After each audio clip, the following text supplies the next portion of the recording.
It's the morning rush hour.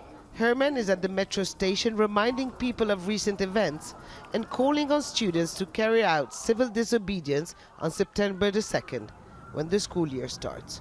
He says their future is at stake.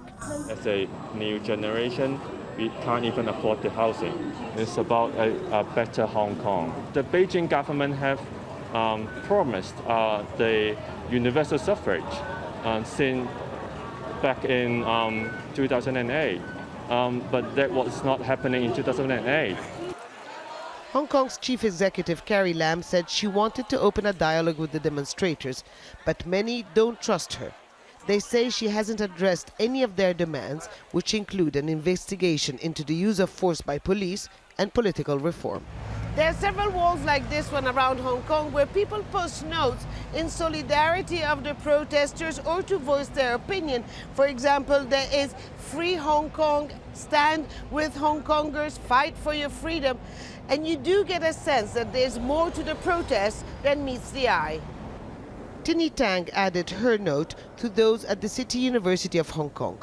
She was in London when the protest broke out and is part of a generation torn between a Western-influenced lifestyle and their Chinese roots. The tension is quite high, so I live with my grandparents, and the older generation are quite, they feel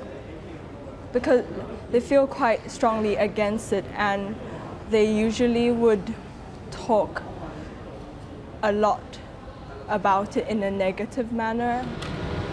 The magnitude of the protests, now in their third month, has taken many by surprise. Jeremy Yu Chan says Hong Kong is going through a transformation. The Chinese imperial rule for 2,000 years is really talking about, you should respect your elders, you should learn from them, you should listen to your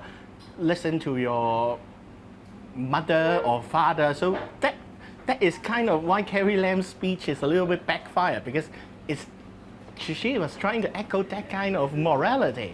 But in fact, the people now, or the younger generation, they are more open.